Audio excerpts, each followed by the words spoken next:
Subscribe करें और bell दबाएं ताकि कोई खबर रह न जाए।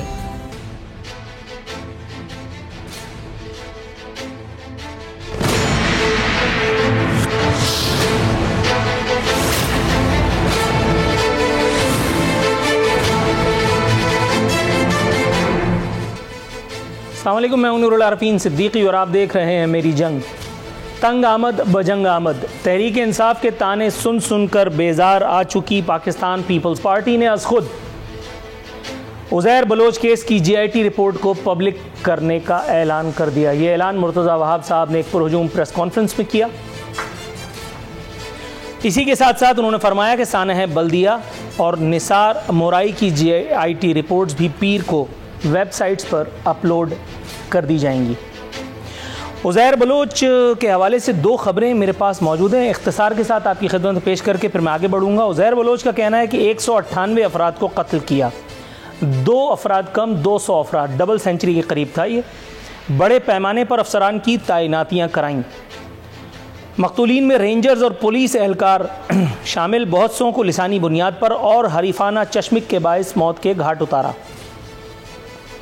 शेरशाह कबाड़ी मार्केट में कत्लेआम कराया, कारिंदे ट्रक लूट कर माल बेच दिया करते थे। दुबई में भी भत्ता पहुंचता रहा।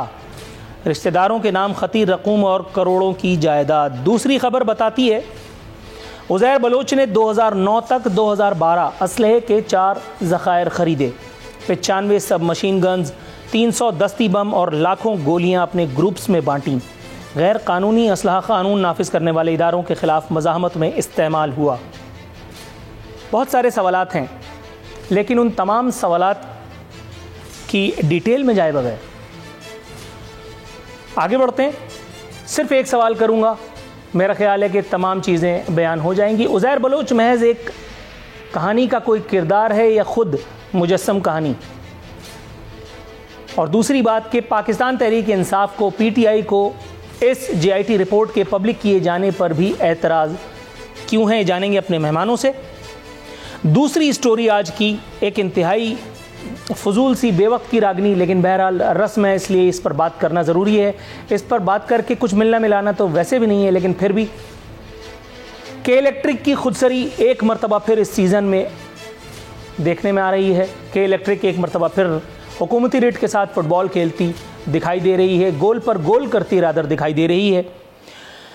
लोड शेडिंग का जिन हस्बे रिवायत बोतल से बाहर आ चुका है। जमहूर बिजली के बहरान से बदहाल है और जमहूरियत के मुगन्नी एहतजाज करने पर इक्तफा करते दिखाई देते हैं। मसनद वालों ने के इलेक्ट्रिक को तंबीह तो फरमाई है, ताहम रावियान रिवायत का कहना है कि यह कहानी कुछ सुनी हुई सी लगती है। ये शायद प्रेस रिलीज पर डेट लाइन चेंज करके गुजारा किया जा रहा है। तीसरी अहम तरीन खबर जिस पर बात करना मकसूद है, PIA पर आलमी जो पाबंदियां लगी हैं उसका जिम्मेदार कौन है। दूसरा सवाल कि जाली लाइसेंसों के हामिल पायलट्स कहां तैयार होते रहे, उस वक्त की हुकूमतें, उस वक्त हमारे इदारे क्या कर रहे थे। जमहूरियत के मुगन्नियों ने PIA की अबतर सूरत हाल का नोटिस क्यों कर ना लिया। और इंतहाई अहम तरीन सवाल कि क्या मौजूदा हुकूमत से PIA के मामले को हैंडल करने में कोई कोताही हुई है। इन तमाम सवालात का जवाब जानने के लिए ज़हमत कलाम देने जा रहा हूँ सिद्दीकुल फारूक साहब पाकिस्तान मुस्लिम लीग नवाज से, सेनेटर करीम ख्वाजा साहब मेरे साथ मौजूद हैं पाकिस्तान पीपल्स पार्टी से, और फिरदौस द ग्रेट शमीम नकवी साहब पाकिस्तान तहरीक इंसाफ से। बनफ से नफीस हमारे साथ मौजूद हैं। तीनों मोअज़्ज़ज़ मेहमानों को अपने शो में खुशामदीद कहते हुए हस्ब रिवायत, हस्ब दस्तूर नहीं बल्कि नो हस्ब रिवायत, नो हस्ब दस्तूर, मैं पहले जाऊंगा पाकिस्तान पीपल्स पार्टी के पास। करीम ख्वाजा साहब, सर कैसे मिजाज हैं? Thank you very much. कैसे हैं आप? अल्हम्दुलिल्लाह sir, thank you so very much. आप बनफ से नफीस शो में शिरकत के लिए यहाँ तक आए। जनाब मन, कन्फ्यूजन कुछ बढ़ सी गई है। पूछना ये था कि उज़ैर बलोच ये किरदार है या मुजस्सम कहानी। और ज़िमनी सवाल कि तहरीक इंसाफ को GIT रिपोर्ट मुश्तहर किए जाने पर भी एतराज़ सा क्यों दिखाई देता है? Thank you sir. सबसे पहले तो अगर आप कराची के बासी हैं और लियारी को आप जानते हैं, तो लियारी में पार्टीशन से पहले और उसके बाद जो है इस तरह के किरदार पैदा होते रहे हैं और लॉ इन्फोर्सिंग एजेंसीज से उनके मुकाबले भी हुए हैं, कुछ मारे गए हैं, कुछ भाग गए हैं, कुछ जेलों में हैं। ये तो उसका इसी तरह है लियारी का बैकग्राउंड। और ये मेरे ख्याल से लियारी क्या, पाकिस्तान के मुख्तलिफ़ जगहों पर इस तरह के पॉकेट्स आपको हर जगह नज़र आएंगे, इस तरह के किरदार। तो उज़ैर बलोच भी आप उसको इसी ज़मरे में देख लें। और वो जेल में है, बिल्कुल अगर उसने गलत काम किया है उसको सज़ा आनी चाहिए, अदालतों को चाहिए सज़ा दे उसको। जहाँ तक पीपल्स पार्टी ने जो मुर्तज़ा अवाब की स्टेटमेंट आई है कि पीर के दिन JIT की रिपोर्ट वेबसाइट में आ जाएगी, तो ये बहुत अच्छी बात है कि इसमें उज़ैर बलोच भी है, सानिया बल्दिया भी है और दीगर चीज़ें भी हैं।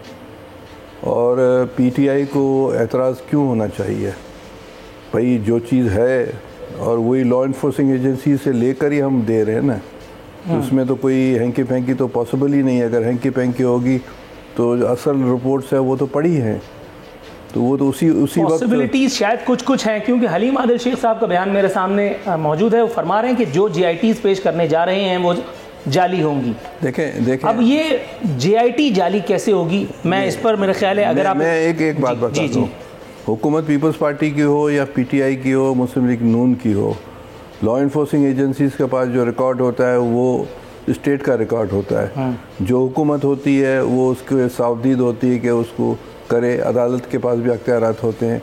तो उसमें हैंकी पैंकी किस तरह हो सकती है? मिसाल के तौर पर हमूदुर रहमान कमीशन एक रिपोर्ट ही समझाने के खातिर, वो अगर पब्लिक हो गई या कहीं से बाहर लीक हो गई, असल रिपोर्ट तो यहाँ पड़ी है ना। उसमें हैंकी पैंकी, जिस तरह मौलाना अबुल कलाम आज़ाद ने किताब लिखी इंडिया विंस फ्रीडम, उसमें उसने 25 पेजेस लिखे, 25 साल के बाद आप जो है वो सरफेस करना, तो वो सरफेस हुई, उसमें हैंकी पैंकी क्या हो सकती है? ठीक है, ये जान लेते हैं फिरदौस शमीम नकवी साहब से। फिरदौस शमीम नकवी साहब, अस्सलाम वालेकुम सर।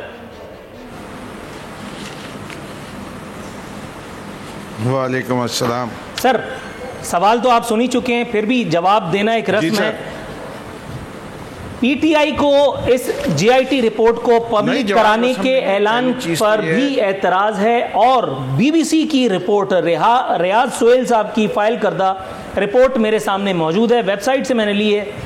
इसमें लिखा है कि उज़ैर बलोच JIT रिपोर्ट, अरशद पप्पू समेत 198 कत्ल के वाक़यात में मुलव्विस होने का इंकशाफ, आसिफ जरदारी का जिक्र शामिल नहीं। तो सर, झगड़ा किस बात का है? ये JIT रिपोर्ट्स जाली क्यों होंगी? ये गुमान क्यों कर गुजरा हलीम आदिल शेख साहब को? जानता हूं, उसकी वजूहात बहुत सारी हैं, मैं बता भी सकता हूं अभी और आपको जवाब है। पहली चीज़ हम वेलकम करते हैं, देर आयत दुरुस्त आयत। JIT रिपोर्ट में जो कुछ लिखा हुआ था उसके बाद इन एक्शन का कौन जिम्मेदार है? सिंध पुलिस किसके नीचे काम करती है? पाकिस्तान पीपल्स पार्टी के। उज़ैर बलोच का जो स्टेटमेंट मजिस्ट्रेट के सामने हो, उसके ऊपर इंक्वायरी क्या की? जिस स्टेटमेंट के अंदर बहुत सारी चीज़ें उन्हें डायरेक्ट बिलावल हाउस के इर्द गिर्द के मकानों को लेने के लिए और शुगर मिल्स की ख़रीदारी के ऊपर उन्होंने दी। शुगर मिल्स के ख़रीदारी के ऊपर जो JIT बनी थी, फरियाल तालपुर और आसिफ अली जरदारी और मुराद अली शाह और शुगर मिल्स को किस लिए एक्वायर किया गया, उसमें भी उज़ैर बलोच का रोल लिखा हुआ है। उसको क्यों नहीं जोड़ा गया? ये सवालात के जवाब ये लोग देंगे, आने दें। JIT को कल पब्लिक हो जाएगी, उसके बाद ये सवालात पूछेंगे कि वो जो मजिस्ट्रेट के सामने बयान दिया था और इस JIT को कवर क्यों नहीं किया और इतने अरसे ये खामोश क्यों रहे? क्या ये एक और SP की तरह की कहानी है कि एक SP जो है राव अनवर, वो 400 कत्ल के अंदर मुलव्विस है और वो कॉन्टीन्यूस लॉन्गेस्ट सर्विंग SP रहा मलीर का, किसकी पैट्रनेज पे रहा? जबकि कोई SP जो है किसी इलाके का इतने अरसे नहीं रहा, तारीख़ में नहीं रहा सिंध की, कि एक ही इलाके का वो रहे। तो ये कहलाती है मैनिपुलेशन। ये मैनिपुलेशन हुकूमत वक्त करती आई है, माजी में भी बहुत सारे। मैं करीम ख्वाजा साहब की बात से डिसएग्री करता हूँ कि दुनिया में जहाँ टेरर हो, जहाँ क्राइम हो, उसका सद्देबाब करने के लिए ये डिफेंस मैंने आज तक नहीं सुना कि ये इलाका तो तारीखी तौर पे ऐसे लोगों को पैदा करता है तो हम तारीख को जारी रखेंगे। वाह भाई, राइट क्या सर, बात है। राइट सर, भाई, राइट सर, आपको उसका सद्देबाब करना है। Right sir, right sir. जब रस्म आई गई है JITs की खुल के बात करने की तो आने दें, इसके ऊपर भी बात होगी। और इनकी ट्रायल कब शुरू होगी ये जवाब आप इनसे पूछ लीजिए कि इतने अरसे आप खामोश क्यों बैठे रहे थे। सर आप रिस्पॉन्ड करना चाहें इख्तिसार के साथ करीम ख्वाजा साहब, तो आप रिस्पॉन्ड कीजिए, फिर मैं सिद्दीकुल फारूक साहब के पास जाऊंगा। सर थोड़ा सा तवक्कुफ, फिरदौस साहब। मसला ये है कि फिरदौस साहब के लिए एहतराम है। लियारी का जो मैंने पास्ट बताया वो आप देख सकते हैं पार्टीशन के पहले और बाद में। दूसरी बात है कि मजिस्ट्रेट की रिपोर्ट हो या GIT हो, GIT में जो 2-3 जने बैठे हुए थे वो ताकतवर इदारे के लोग हैं, उनके पास भी कॉपीज़ होंगी। जब हम ओपन कर रहे हैं, अगर इनको कोई एतराज़ हो तो आप अदालत में जा सकते हैं। तो पीपल्स पार्टी मैनिपुलेट क्यों करेगी? और ये क्यों आप तवक्को करते हैं कि अगर उसने कत्ल किए हैं तो फलाने के कहने पर किए हैं? GIT में जो चीज़ है वो चीज़ आ जाएगी। अगर इनको एतराज़ है तो अदालत में दोबारा जा सकते हैं। दुरुस्त है, दुरुस्त है। सिद्दीकुल फारूक साहब, सर जहमत के लिए माजरत, आपके लिए सवाल सर ये है कि उज़ैर बलोच ने 2009 तक 2012 में अदालतों का हाल भी हम बयान करेंगे। आवाज़ कम आ रही है मुझे भी सर। उज़ैर बलोच ने 2009 तक 2012 असलहे के 4 ज़खायर ख़रीदे। सर पूछना ये था 2009 से 2012 तक सिंध में पाकिस्तान में हुकूमतें थीं या नहीं थीं? और दूसरी बात, ये उज़ैर बलोच तो एक इस्तिआरा, एक नाम है। इस तरह के नाम बहुत सारे लिए जा सकते हैं, जैसे अभी इन्होंने एक नाम लिया एक SP का, इसी तरह से एक बॉक्सर नामी एक किरदार था, एक गुल्लू भट्ट नामी किरदार था, बड़ा मशहूर ज़माना। सर आपके ख्याल में ये सियासत में इस तरह के कैरेक्टर्स की ज़रूरत क्यों कर पेश आती है?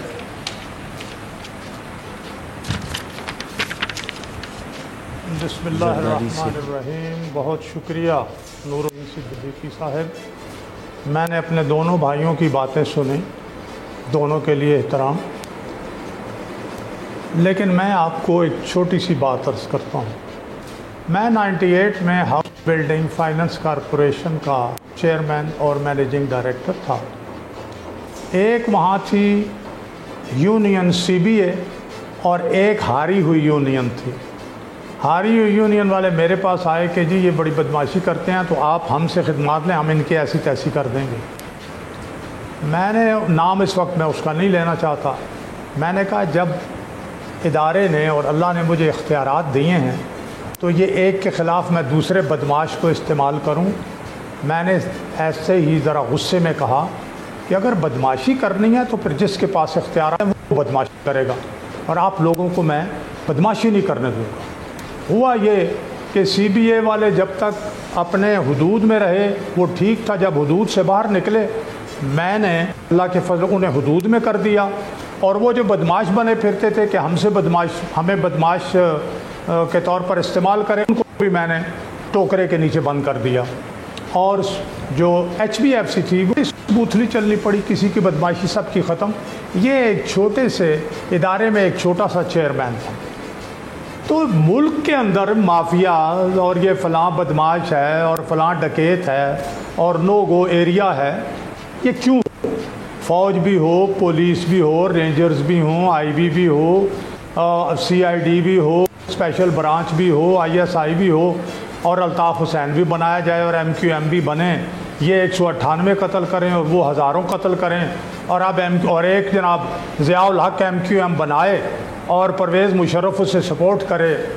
ये सब जब तक अपने आप को मुल्क के आइन, दस्तूर और कानून के सामने सबमिट नहीं करेंगे, ये उसकी बालादस्ती नहीं मानेंगे, इस तरह की बदमाशियाँ होती रहेंगी। फिर सब मैं ये बुनियादी बात कर रहा हूँ। इसी कराची में इस दहशतगर्दी को रब्बुल इज़्ज़त के फजल करम से नवाज शरीफ आए तो उन्होंने ख़त्म किया। मुल्क से दहशतगर्दी को ऑपरेशन ज़रब-ए-अज़्म जब आर्मी पब्लिक स्कूल पेशावर का सानिया हुआ तो नवाज शरीफ ने APC बुला के खुदा के फजल करम से फ़ौज, पुलिस सबको इख्तियारात दिए, सरपरस्ती की, ख़त्म कर दी दहशतगर्दी। ये नहीं होनी चाहिए, लेकिन मुल्क के साथ, आइन के साथ और कानून के साथ वफादारी होनी चाहिए।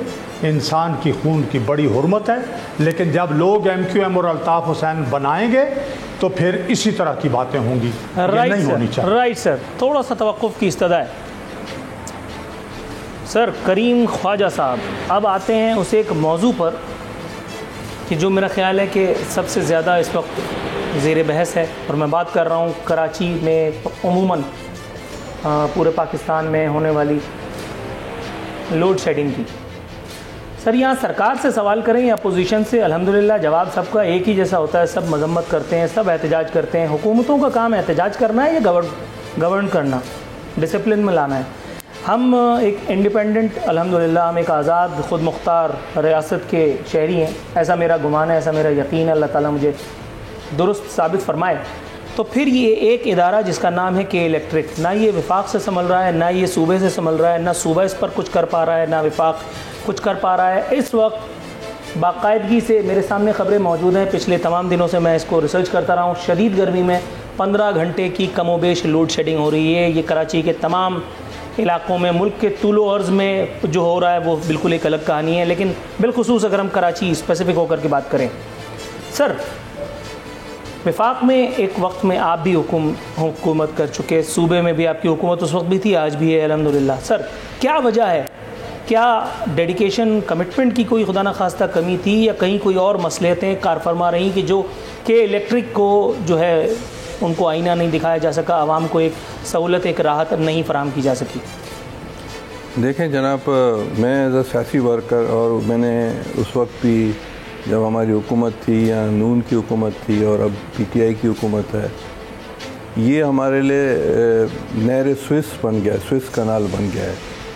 और स्विस कनाल ने जब अंग्रेज़ ने वहाँ मिस्र में बदमाशियाँ की और स्विस कनाल को फिर सदर नासर ने नेशनलाइज कर दिया।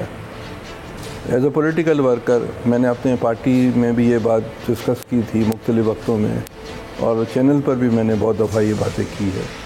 इसका वाहिद हल ये है, वो मुस्लिम लीग नून हो या हम पीपल्स पार्टी हो या PTI वाले हों, इसका हल सिर्फ वाहिद ये है। और पाकिस्तान के शहरियों को, अगर यहाँ कराची जो हमारा इकोनॉमिकल हब है और सिंध का कैपिटल है, इसको सिवाय नेशनलाइजेशन के और कोई हल नहीं है, क्योंकि ये बहुत ज़्यादा ताकतवर बन गया है। ये ईस्ट इंडिया कंपनी बन गया है, ये नहर स्विस बन गया है, ये किसी तरह नहीं संभलेगा। इसको संभालना अगर है, अगर आवाम को रिलीफ देना है, तो इसका हल सिर्फ़ और सिर्फ के इलेक्ट्रिक को गवर्नमेंट नेशनलाइज करे। और PTI वाली की हुकूमत है, हम भी असम्बलीज़ में बैठे हुए हैं, नून वाले भी बैठे हुए हैं, इसका हल ये है कि इसको नेशनलाइज किया जाए। ये हल तो आपने तजवीज़ कर दिया, ये नाकामी किसकी है, ये मुझे बताइए कि अब तक ये मामला हल नहीं हो पाया। नाकामी आप देखेंगे जब मल्टीनेशनल बहुत ज़्यादा ताकतवर हो जाते हैं, बहुत ज़्यादा ताकतवर हो जाते हैं, और ये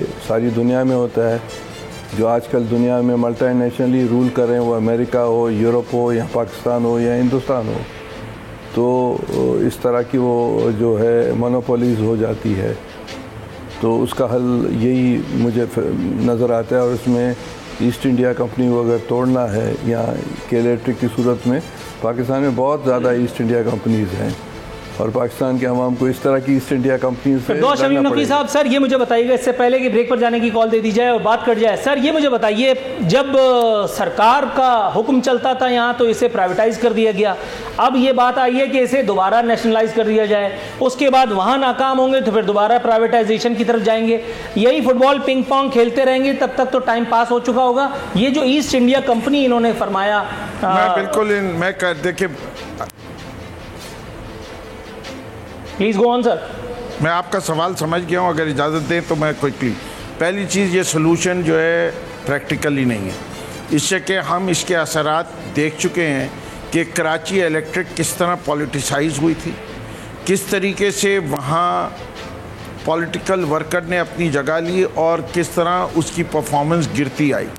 कराची इलेक्ट्रिक सप्लाई कॉरपोरेशन एक अच्छा इदारा होता था, जो पीपल्स पार्टी का दौर जब आया उसके बाद ख़राब होता होता होता चला शुरू हुआ, और जब कराची पे MQM अल्ताफ़ ने उसने अपने पड़ाव डाल दिया, उसकी तबाही पूरी हो गई।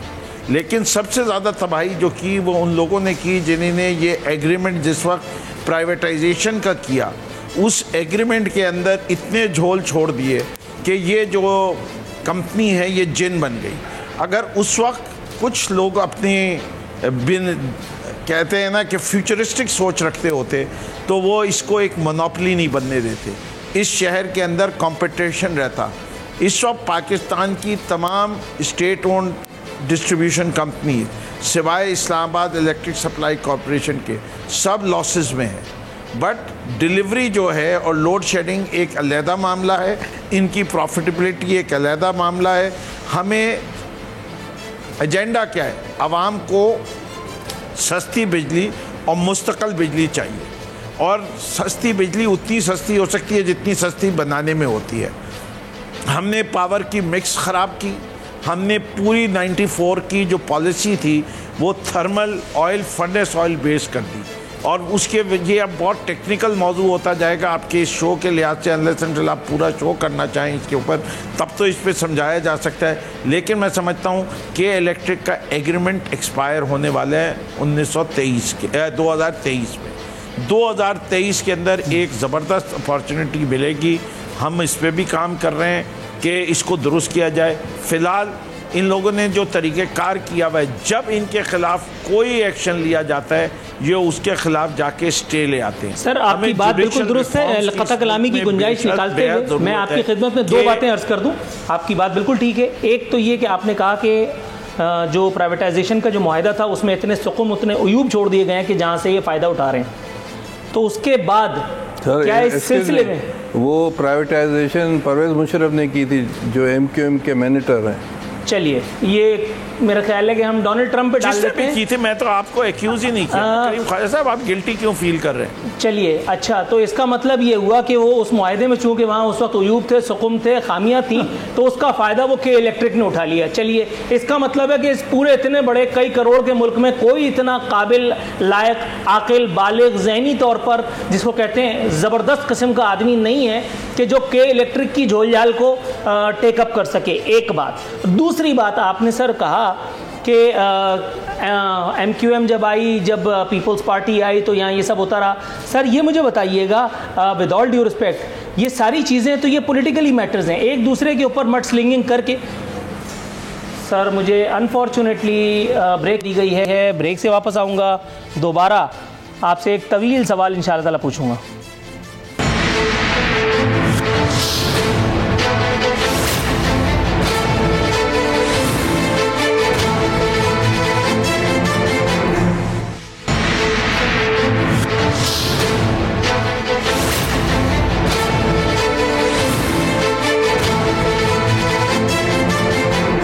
वेलकम बैक नाजरीन। बदस्तूर हमारे मेहमान हमारे साथ मौजूद हैं।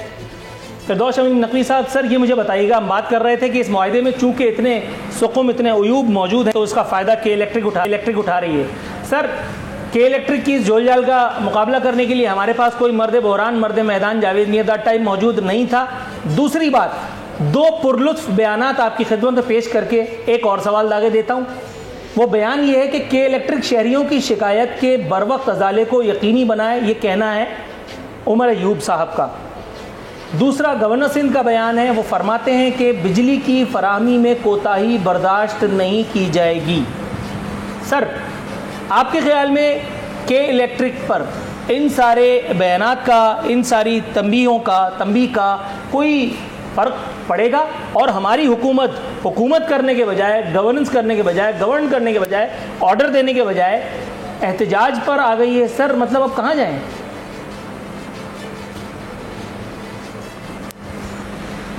कि आपकी जो ऑब्जर्वेशन है वो बहुत हद तक दुरुस्त है, और मैं आपको पता है कि देखिए बात यह है कि जब आप हुकूमत में तो you are responsible for delivery. बाकी डिलीवरी हासिल करने का मोड क्या है, उसको किस तरीके से कराया जाए, वो जो है वो तफसीलन बात है। अगर उमर अयूब खान साहब इतने बड़े अवाम की ये शिकायत को और ये मसले को हल नहीं करवा सकेंगे through NEPRA, through other means and bodies, SCCP, competition commission, and by making changes in law, तो ये नाकामी पाकिस्तान तहरीक इंसाफ की होगी। इसलिए कि हम ये चीज़ पे यकीन नहीं रखते कि माजी में जो कुछ होता आया है हर चीज़ का ब्लेम आगे चला जाए। के इलेक्ट्रिक का मैं बता रहा हूँ कि अभी तक उनको जितनी पेनल्टीज जो इंस्ट्रक्शन दी जाती रही हैं वो जाके उसके ख़िलाफ़ स्टे लाके स्टे में, जिस तरह जरदारी साहब ने 11 साल तक अपने केस नहीं चलने दिए, के इलेक्ट्रिक भी अपने केस नहीं चलने देती।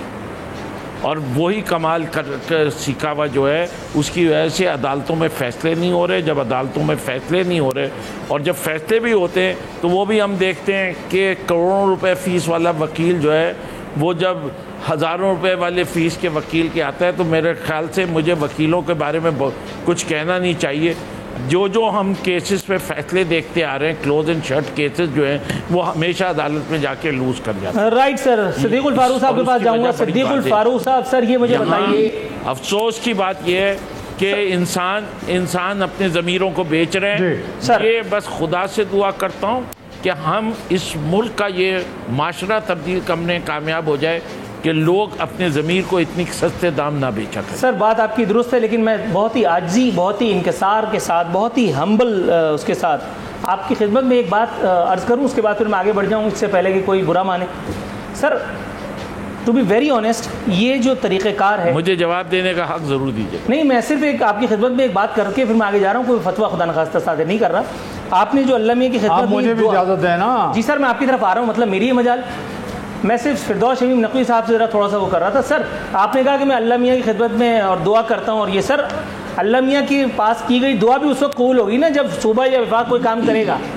यहाँ सिर्फ अगर मैं जानमाज बिछा करके और अल्लाह ताला से के इलेक्ट्रिक के हक़ में बद्दुआएं करता रहूँ तो मतलब पता नहीं कब तक कौन क्या कुछ करेगा। मैं बस यही बात कहना चाह रहा था। आगे जाता हूँ सिद्दीकुल फारूक साहब के पास। सिद्दीकुल फारूक साहब, खबर बता रही है कि इलेक्ट्रिक सार्फिन के लिए बिजली दोनों चाहिए, ₹2.89 फी यूनिट महंगी करने की मंजूरी। सर तकरीबन ₹3 बिजली महंगी हो चुकी है, और ये पहली मरतबा नहीं है जो बिजली महंगी हुई है। सर कितनी भी महंगी हो जाए, मैं शायद कुछ ज़्यादा ही बात कर रहा हूँ, लेकिन कम से कम बिजली तो मिले। क्या ख्याल है, कुछ ज़्यादा मांग लिया?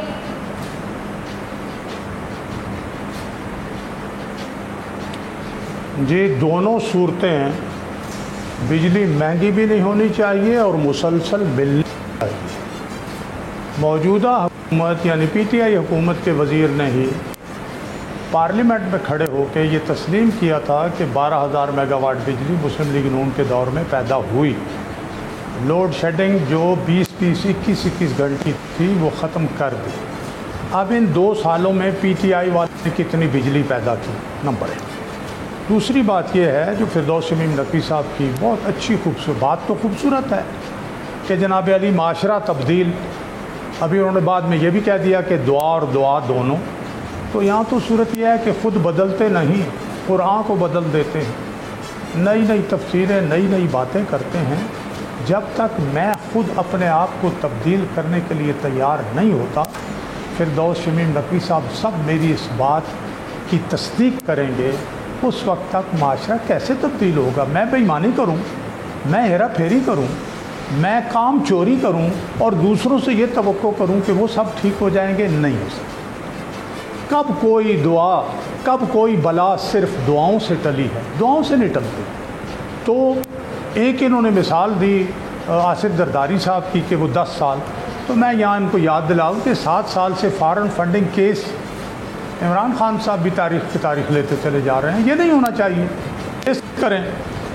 दूसरी बात, गवर्नर के पास तो इख्तियारात हैं नहीं।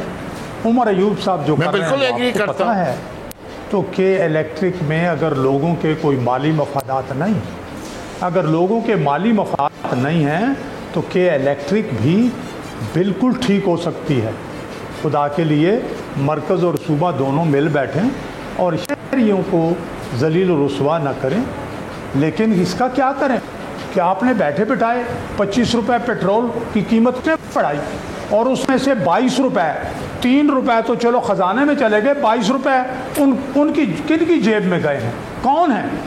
ये जो यूटिलिटी स्टोर कॉरपोरेशन वाले 8.5 रुपये चीनी महंगी खरीद रहे हैं फ़ी किलो, और फिर आगे 10 रुपये रियायत देने की बात, और 4-4 गुना ये ख़रीदारी कर रहे हैं, और 50 करोड़ रुपए ये किसकी जेब में गए हैं? सर मेरा ख्याल है थोड़ा सा मौजू से हट गए, थोड़ा सा तवक्कुफ की इस्तदा है। मैं सेनेटर करीम ख्वाजा साहब के पास जाऊंगा, अपनी तीसरी स्टोरी जो है हम उस पर बात किए लेते हैं। करीम Khwaja Sahab, sir Pakistan international airlines पर रादर ये जो आलमी पाबंदियाँ लगी हैं जाली डिग्रियों की गूंज में, अब दुनिया के दीगर ममालिक ने भी पाकिस्तानी पायलट्स की महारत पर, उनकी सलाहियतों पर अदम इत्मीनान का इजहार करते हुए जो है वो मामलात से हाथ उठाना शुरू कर दिया है। सर गलती कहाँ हुई है?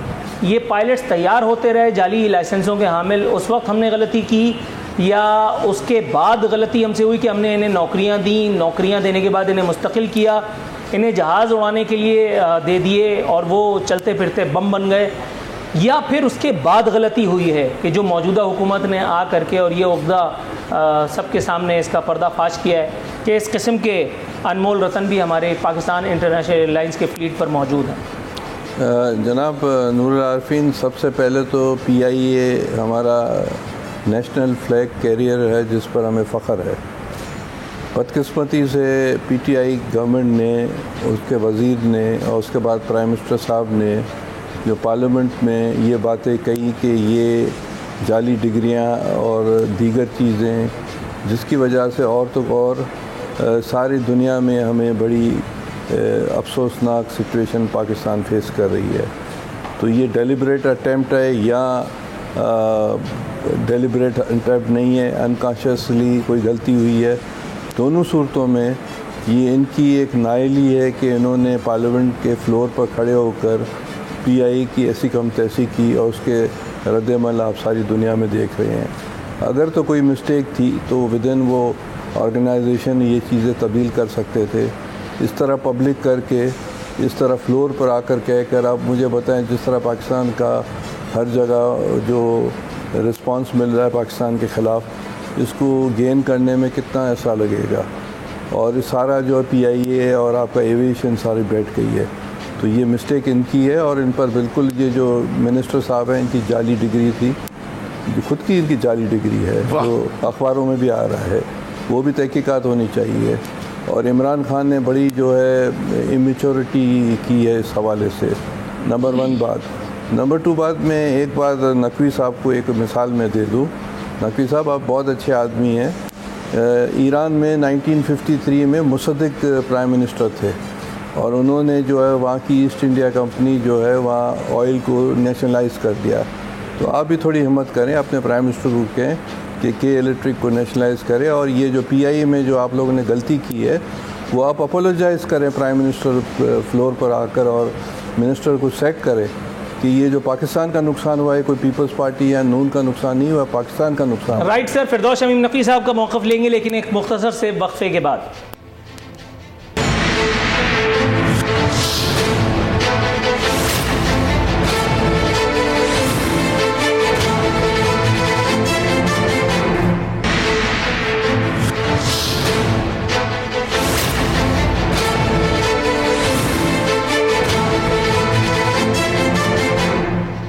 वेलकम बैक नाजरीन, इख्तितामी लम्हात शो के फिरदौस शमीम नकवी साहब, सर ये तीर बहदफ नुस्खा आपको कैसा लगा जो सेनेटर डॉक्टर करीम ख्वाजा साहब जी? मैं बड़ी जल्दी चाहूँगा, लेकिन चाहूँगा आप मुझे वक्त भी पूरा दे दें प्लीज़। सर मैं सवाल भी नहीं पूछता, अब आप बोलिए। सुन लिया, आपसे सिर्फ दरख्वास्त है कि मैं ज़रा रवानी के साथ निकलूँगा।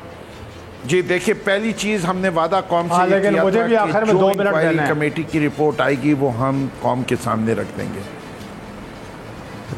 वो रिपोर्ट हमने कौम से जो वादा किया था वो पूरा किया।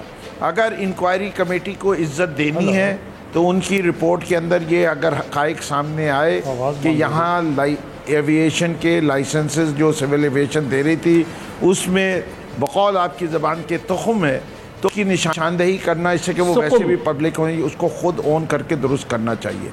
ये बात उसने इंक्वायरी कमेटी ने वहाँ तक नहीं गए कि ये जाली लाइसेंसेस के पीछे अवामिल क्या थे। इससे कि वो तो उन लोगों को शर्मिंदा होना चाहिए जिन्होंने अपने दौर में इदारे को इतना कमज़ोर कर दिया था कि वो बग़ैर प्रॉपर प्रोसीजर्स के वो लाइसेंसेस इशू करे, चाहे सिफारिश हो चाहे ब्राइब हो, दोनों चीज़ें जो हैं वो गलत थी। ये बात कहना कि जी अगर आप अपनी गलतियों का इतराफ़ करेंगे, अपने हालात को मालूम नहीं करेंगे कहाँ खड़े हुए हैं, तो आप दुरुस्त क्या चीज़ करेंगे। आज के दौर में जब आप कोई इंक्वायरी का मोड बनाते हैं तो मैं आपके पहले सवाल से जो जोड़ देता हूँ कि अगले 2 हफ्ते देखिएगा कि मीडिया पे क्या तमाशा होता है। ये जो सिंथेसाइज रिपोर्ट जो पेश की जा रही है, जिसको रिलीज़ किया जा रहा है, और जो उसके अनसाइंड डॉक्यूमेंट जो पहले रिलीज़ हुआ है, और जो उज़ैर बलोच का बयान है, इसके ऊपर क्या हंगामा होगा वो आप देखिएगा। मैं ये समझता हूँ कि हमेशा अच्छा, honesty is the best policy, ये एक एज ओल्ड इडियम है, और इसके ऊपर जितना हम साबित कदमी के साथ चलेंगे उतना बेहतर होगा। ये तीसरे साहब के लिए छोड़ जाता हूँ, हमारे सिद्दीकुल फारूक साहब, नाम भी सिद्दीक है, ये बता दें कि अगर वही काम करने होते हैं तो कतरी ख़त का क्यों जिक्र नहीं किया था जब असेंबली में तकरीर की थी? उसके बाद कितनी इनको शर्मिंदगी उठानी पड़ी है। सर, बात हो रही थी पाकिस्तान इंटरनेशनल एयरलाइंस पर, आप कतर पहुंच गए। सिद्दीकुल फारूक साहब, सर कोर्ट में गए तो सर थोड़ा सा आया क्या कतरी खत। फिरदौस शमीम नकवी साहब, थोड़ा सा तवक्कुफ की इस्तदा के साथ मैं सिद्दीकुल फारूक साहब की जानिब जाऊंगा। सिद्दीकुल फारूक साहब, सर इस एक पूरे मामले का अहाता अगर करें तो सर क्या गुलाम सरवर अवान साहब ने, देखिए, अच्छा मुझे सवाल पूछने से भी आजिज़ कर दिया आप लोगों ने। जी सर, जवाब दीजिए सर, मैं सुन रहा हूँ। पहली बात तो ये है कि गुलाम सरवर खान साहब हैं, उन्होंने जो बयान दिया है, उनको जिन्होंने वो तैयार करके दिया है वो सारे मुजरिम हैं, क्योंकि जो बयान उन्होंने दिया है इस तरह से होता नहीं है। 6 महीने के लिए लाइसेंस देते हैं, उनको उनका टेस्ट लेने वाले एयरफोर्स से और दूसरे लोग होते हैं, और जो बयान उन्होंने दिया है और जिस तरह से तबाही फैली है उसका यह है कि इस घर को आग लग गई घर के चिराग से, बोले उन्होंने जहालत का सबूत दिया है। अब दूसरी बात यह है कि इस हुकूमत का माजरत चाहते हुए फिरदौस शमीम साहब से कि हम आटे का रोना रोएं, गंदम का रोना रोएं, चीनी का रोना रोएं, हम दवाइयों की कीमतों का रोना रोएं, हम पेट्रोल की 25 रुपए की कीमत में इजाफे का रोना रोएं, हम मालम जब्बा का रोना रोएं, हम पेशावर मेट्रो का रोना रोएं, किस किस का रोना रोएं। मैं अर्ज़ करूँगा कि बर्बाद गुलिस्तां करने को बस एक ही उल्लू काफी। सिद्दीक साहब, जब से आपने कहा पे उल्लू बैठा है, अंजाम में गुलिस्तां क्या? किस्मत में आपके सिर्फ रोना ही है। थोड़ा सा तवक्कुफ की सजा है। तीनों स्टोरीज हम अल्हम्दुलिल्लाह कवर करने में कामयाब हुए।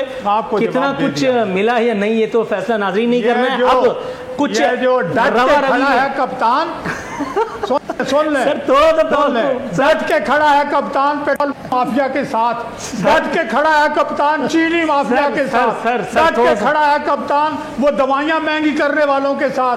थोड़ा सा तवक्कुफ, मैं आपका शुक्रगुजार हूं। डट के खड़ा है कप्तान, बनेगा नया पाकिस्तान, फिक्र नहीं करो सिद्दीक साहब, डट के खड़ा है कप्तान, बनेगा। बन गया सिद्दीकुल फारूक साहब, फिरदौस शमीम नकवी साहब, थोड़ा सा तवक्कुफ। बन गया सर, बन गया। करीम ख्वाजा साहब, सर एक खबर मेरे पास है, ये किस हद तक गुमराहकुन है ज़रा मुझे बताइएगा। शहबाज गिल साहब वज़ीर आज़म के मुआविन खुसूसी बराए सियासी अबलाग फरमा रहे हैं तमाम जाली अकाउंट्स का सुराग बिलावल हाउस से निकलता है, ये सच है या झूठ? भाई ये शाम को जो आते हैं ना, वो एक तरह से इंजॉय करने के लिए मदारी, जो घर के सामने वो बंदर वाले जो नाश्ते खुसूसी वज़ीर आज़म, सर वो मौन खुसूसी जो 17-18 ग्रेड के लोग हैं, इनके सब मौन खुसूसी एडवाइज़र्स, और ये पार्लियामेंट के जो लोग हो तो अच्छी बात हो, इस तरह की बातें आकर मजाक वाली बात देखें, तमाम नहीं इस्तेमाल करना चाहिए। ये इस तरह की मदारी टाइप लोग हैं, इस तरह लोगों को हंसवाते हैं, एंजॉय करते हैं। इन सब का जो है नंबर 1 वो शेख रशीद है, बाकी इनके बाद ये सब आते हैं, तो ये एंजॉय करवाते हैं शाम को पाकिस्तान में ये जो इस तरह की। शमीम नकवी साहब, सर एंजॉयमेंट वाली खबर तो आपके लिए भी मेरे पास है, सर थोड़ा सा तवक्कुफ, सर थोड़ा सा तवक्कुफ के तवज्जुह से शेख रशीद साहब से एक अपील करता हूँ कि शेख साहब वो तारीख बता दो जब ये अनमैन्ड क्रॉसिंग्स के ऊपर एक्सीडेंट होने बंद होंगे। आप छोड़े, हम हफ्ते लोगों के ऊपर भी बात करने को तैयार होते हैं।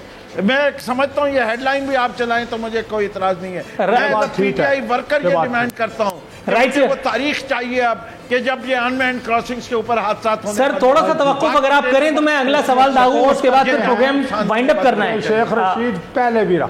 फिरदौस शमीम नकवी साहब, सर इख्तिसार के साथ 2 खबरें आपकी खिदमत में पेश कर रहा हूं, अगर आप जवाब दें।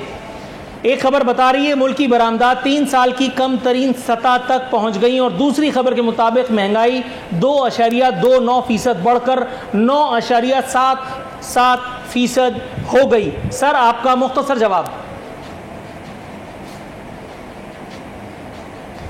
जी देखिए, दो तीन चीज़ें हैं इसके अंदर। पहली चीज़ ये है कि इस वक्त आज की शाम की खबर ये है कि पाकिस्तान की बरामदात की सूरत हाल बाकी दुनिया के ममालिक से बेहतर परफॉर्मेंस है। कोरोना से सारे मुल्क हुए सबसे ज़्यादा जो कमी हुई वो 15% हुई है नेगेटिव ग्रोथ मुल्कों के अंदर। उसकी पूरा डॉन के अंदर कल था और दूसरे अखबारों में परसों भी था, तो आप वो देख सकते हैं। तो उसके लिए तो पूरा दुनिया जो है, IMF, वर्ल्ड बैंक सब परेशान है कि दुनिया की इकॉनमी को किस तरह रिवाइव किया जाए। तो वो सवाल तो सिद्दीक अल फारूक साहब से पूछिएगा कि उन्होंने अपने 5 साल में एक्सपोर्ट एक नहीं बढ़ा सके। बिफोर कोरोना 1.1% ग्रोथ आ चुकी थी, और अगर आप रुपी टर्म्स में देखेंगे तो 39% ग्रोथ थी। इससे कि हमारा डिवैल्यू हो चुका था रुपी डॉलर पैरिटी की वजह से। दूसरा सवाल जो आपने पूछा है कि जी महंगाई, बड़े ज़ोर से बात हो रही है कि 1 महीना तेल की कीमत गड़ी है। जो 1 महीने 2 महीने पहले तेल की कीमत थी उससे अभी भी 5 रुपये सस्ता पेट्रोल है 2 महीने पहले की। सिर्फ इस कौम का मजाज ये है कि जब कोई उसको बहाना मिलता है वो आगे बढ़ा के मुनाफाखोरी करने लगती है। और क्योंकि हुकूमती इदारे और ये एग्जेक्टिव जो है वो इतनी कमज़ोर है, इसका ज़रिया जो है उसका सद्देबाब करने के लिए हर चीज़ की जा रही है।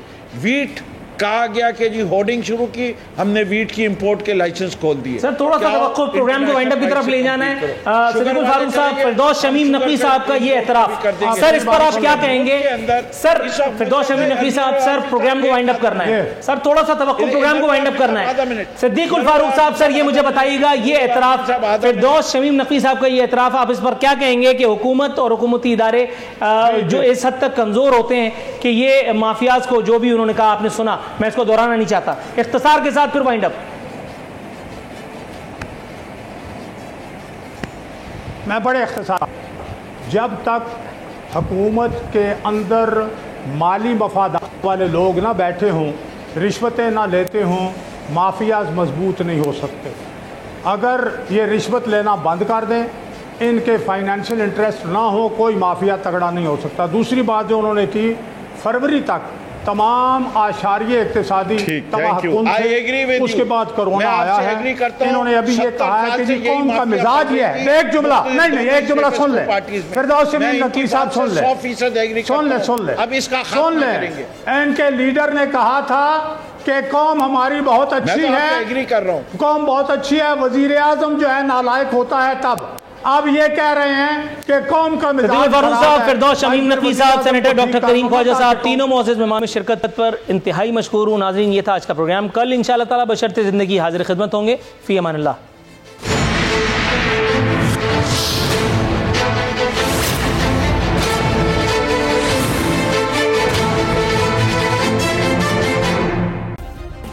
सब्सक्राइब करें और बेल दबाएं ताकि कोई खबर रह न जाए।